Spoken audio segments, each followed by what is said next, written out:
வணக்கம் நண்பர்களே, நான் உங்கள் கிரிதர். இன்னைக்கு இந்த பதிவில் ஹானர்ல இருந்து ஒரு புதிய மொபைல் ஃபோன் ஹானர் 10 லைட் இந்த மொபைல் ஃபோனுடைய அன்பாக்சிங் மற்றும் அறிமுக விமர்சனத்தை பார்ப்போம்.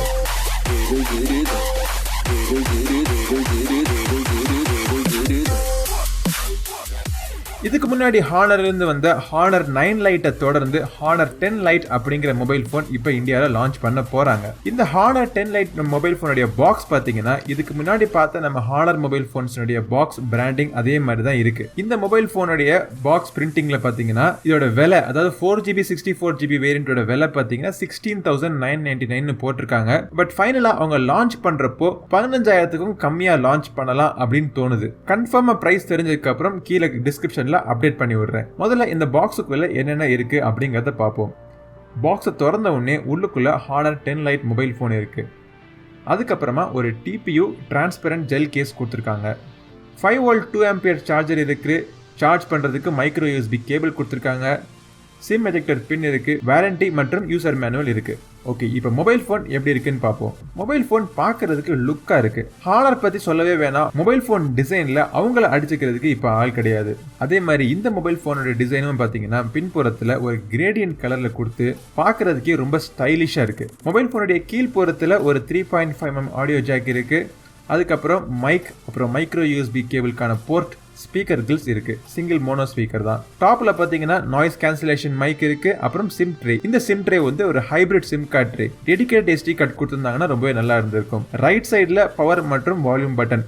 பின்புறத்துல பாத்தீங்கன்னா டூயல் கேமரா செட்டப்போட ஃபிங்கர் பிரிண்ட் சென்சரும் கொடுத்திருக்காங்க. பின்புறத்துல இவங்க யூஸ் பண்ணிருக்க மெட்டீரியல் அக்ரிலிக். ஆனா அந்த அக்ரிலிக் பிளாஸ்டிக் மெட்டீரியலுக்கு கீழே பல லேயர்ல ப்ரொடெக்ஷன் கொடுத்திருக்காங்க. அதுல முக்கியமா அந்த கலர் லேயர் பாத்தீங்கன்னா ஒரு கிரேடியன்ட் கலர் ஆப்ஷன் கொடுத்திருக்காங்க. என்கிட்ட இருக்கிறது மிட் நைட் பிளாக். இது தவிர இந்த மொபைல் போன் ஸ்கை ப்ளூ மற்றும் சஃபயர் ப்ளூ 2 கலர் வேரியன்ட்ல அவைலபிளா இருக்க போகுது. முன்புறம் பாத்தீங்கன்னா இந்த மொபைல் போனுடைய டிஸ்பிளேக்கு மேல ஒரு நாட்ச் இருக்கு. ஆனா இந்த நாட்ச் வந்து ஒரு யூ டைப் நாட்ச். சாதாரண நம்ம பார்க்கக்கூடிய டியூட்ராப் நாட்சை விட இந்த யூ டைப் நாட்ச் ரொம்பவே சிறுசா இருக்கு. இந்த நாட்சுக்குள்ள 24 மெகா பிக்சல் கேமரா கொடுத்திருக்காங்க. இந்த மொபைல் போனோட டிஸ்பிளே நல்ல பிரைட்டான விவிடான ஒரு ஸ்கிரீனா இருக்கு. பெசல் சுத்தி பாத்தீங்கன்னா ரொம்பவே தின்னா இருக்கிறதுனால ஸ்கிரீன் டு பாடி ரேஷியோ கிட்டத்தட்ட 91% கொடுத்திருக்காங்க.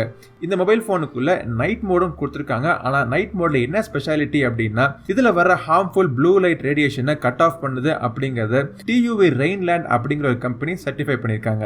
மொபைல் போனோட டிஸ்பிளே ரெசல்யூஷன் என்னமோ Full HD+ ரெசல்யூஷன் தான். ஆனா நீங்க வேணும்னா பேட்டரியை சேவ் பண்ணணும்னா 720p ரெசல்யூஷன் கூட நீங்க மாத்திக்கலாம். டிஸ்பிளே செட்டிங்ஸ்க்குள்ள போய் ஹார்ட்வேரை பொறுத்த மட்டும் இந்த மொபைல் போன்ல ஹானர் 8Xல பார்த்த மாதிரியே இதுலயும் HiSilicon Kirin 710 processor use பண்ணிருக்காங்க. என்கிட்ட இருக்கிறது 4GB RAM வேரியன்ட். ஆனா இவங்க கொடுக்கக்கூடிய எல்லா RAM வேரியன்ட்லயுமே DDR4 RAM யூஸ் பண்ணிருக்காங்க. இந்த மொபைல் போனுக்கான GPU Mali G51 MP4 GPU டர்போவும் இந்த மொபைல் போன்ல இருக்கு. ஆனா இதெல்லாம் யூஸ் பண்ணி இந்த மொபைல் போனோட பெர்ஃபார்மன்ஸ் எப்படி இருக்கு அப்படின்னு பாக்குறதுக்கு பெர்ஃபார்மன்ஸ் டெஸ்ட் பண்ணணும். நம்ம அதை பண்ணி முடிச்சுட்டு என்னுடைய முழு விமர்சனத்துல உங்களுக்கு இந்த மொபைல் போனுடைய பெர்ஃபார்மன்ஸ் எப்படி இருக்குன்னு நான் சொல்றேன். பட் என்னுடைய ஃபர்ஸ்ட் இம்ப்ரெஷன்ஸ் நான் யூஸ் பண்ணி பார்த்த மட்டும் பாத்தீங்கன்னா இந்த மொபைல் போனுடைய பெர்ஃபார்மன்ஸ் ரொம்பவே நல்லா இருக்கும்னு தோணுது. சாஃப்ட்வேரை பொறுத்த மட்டும் ஹானர் தரப்புல இருந்து வந்த முதல் மொபைல் போன் EMUI 9.0.1 அது மட்டும் இல்லாமல் இதுல வந்து Android Pieயும் அவுட் ஆஃப் தி பாக்ஸ் உங்களுக்கு கிடைக்குது. EMUI 9.0னால எக்கச்சக்கமான புது ஃபீச்சர்ஸ் இருக்கு.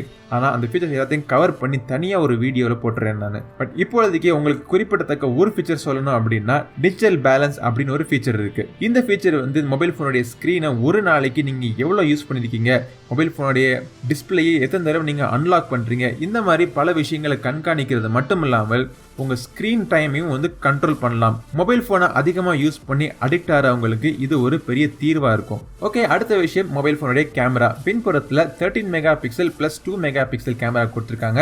இந்த ரியர் கேமரா வச்சு நீங்க Full HD ரெசல்யூஷன் வரைக்கும் வீடியோ எடுக்கலாம். 4K வீடியோ இதுல கிடையாது. அதே மாதிரி EASம் கிடையாது. ஆர்டிபிஷியல் இன்டெலிஜென்ஸ் மூலமா பலவிதமான சீனை டிடெக்ட் பண்ணி அதுக்கேத்தாப்புல அந்த மொபைல் போனுடைய சாஃப்ட்வேர் ப்ராசஸ் பண்ணுது. கூகுள் லென்ஸ் மாதிரியே ஹானர் தரப்புல இருந்து ஹை விஷன் அப்படின்னு ஒரு ஃபீச்சர் கொடுத்திருக்காங்க. இது எல்லாமே எப்படி இருக்கு, இந்த மொபைல் போனுடைய கேமரா பெர்ஃபார்மன்ஸ் எப்படி இருக்கு எல்லாமே உங்களுக்கு நான் ஃபுல் ரிவ்யூல சொல்றேன். பட் இப்போதைக்கு கொஞ்சம் கேமரா சாம்பிள்ஸ் பாருங்க.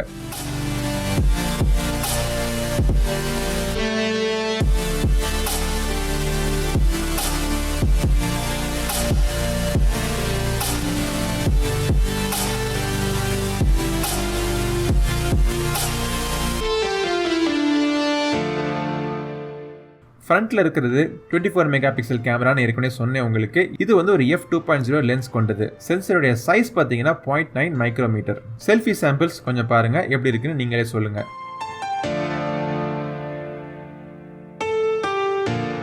மொபைல் போனுடைய பேட்டரி 3400 mAh பேட்டரி. கொஞ்ச நாள் மொபைல் போன் நான் யூஸ் பண்ணி பார்த்ததுல இந்த மொபைல் போன் சார்ஜ் பண்றதுக்கு 0 to 100% சார்ஜ் பண்றதுக்கு கிட்டத்தட்ட 2 மணி நேரம் ஆகுது. ஸ்கிரீன் ஆன் டைம் பார்த்தீங்கன்னா maximum 4 to 5 hours screen on time கிடைக்குது. பட் இருந்தாலும் இந்த பேட்டரி பெர்ஃபார்மன்ஸ் மற்றும் கேமரா எல்லாமே நம்ம ஃபுல் டெஸ்ட் பண்ணதுக்கு அப்புறம் தான் விமர்சனத்தில் மொபைல் போனுடைய பெர்ஃபார்மன்ஸ் எப்படி இருக்கு நம்ம தீர்மானமா சொல்ல முடியும். அதை விட முக்கியமான விஷயம், இந்த மொபைல் போனுடைய விலை தெரிஞ்சதுக்கு அப்புறம் தான் மொபைல் போனை வாங்கலாமா வேணாமா, மார்க்கெட் இருக்கிற மித்த மொபைல் போனை கம்பேர் பண்றப்ப இந்த மொபைல் போன் எப்படி இருக்கு அப்படின்னு ஒரு திடமான தீர்ப்பு நம்ம சொல்ல முடியும். அது வரைக்கும் நாட்டாம தீர்ப்பு தள்ளி வச்சிருவோம். இந்த மாதிரி பல பதிவுகள் தொடர்ந்து நீங்க பார்த்துக்கிட்டே இருக்கிறதுக்கு நம்ம சேனல் GiriSonnaSeri மறக்காம சப்ஸ்கிரைப் பண்ணிடுங்க. அடுத்த ஒரு பதிவில் உங்களை மீண்டும் சந்திக்கும் வரை உங்களிடமிருந்து விடைபெறுவது உங்கள் நண்பன் கிரிதர். வாழ்க தமிழ், வளர்க பாரதம். நன்றி, வணக்கம்.